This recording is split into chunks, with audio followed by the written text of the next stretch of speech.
नमस्कार, मैं हूं अभिजीत भारद्वाज। आप सभी का स्वागत है लाइव झारखंड ब्रेकिंग के खबरें सुपरफास्ट में। खबरें सुपरफास्ट के प्रायोजक हैं Punjab National Bank, Lakshmi Vilas Bank gold loan, Pooja शॉपी.com, NIPS school of hotel management, Budhia Bagan, zero worries private limited और कैलाश पेपर कन्वर्शन। केंद्रीय वित्त मंत्री निर्मला सीतारमण संसद में कर रही हैं आम बजट 2020-21 पेश। दिल्ली विधानसभा चुनाव को देखते हुए कई लुभावनी घोषणाओं की है उम्मीद। बजट भाषण में अगले 5 साल में 4 करोड़ रोजगार का सृजन करने की हो सकती है घोषणा। बजट के पूर्व आर्थिक सर्वे में 6.5% के विकास दर का है अनुमान।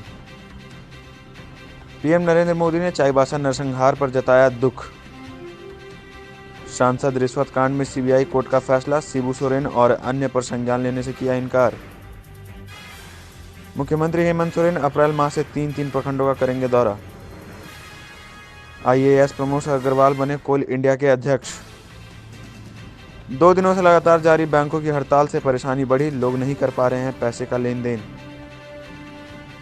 हटाए गए झारखंड बिजली वितरण निगम लिमिटेड के MD राहुल पुरवार। निर्दलीय विधायक सरयू राय ने की थी उनके द्वारा किए गए कार्यों की जांच की मांग। जमशेदपुर के पोटका थाना क्षेत्र में हाईवा और ट्रक के बीच सीधी टक्कर में 2 लोगों की हुई मौत। आज से रांची में टाटा स्टील का 3 दिवसीय लिटरेरी मीट हो रहा है शुरू। निर्भया मामले में दोषियों की सजा अगले आदेश तक टली। राष्ट्रपति रामनाथ कोविंद के पास 2 दया याचिका है लंबित। झारखंड सरकार ने IPRD के निदेशक रामलखन गुप्ता और पूर्व CM रघुवर दास के आप सचिव राकेश चौधरी को हटाया।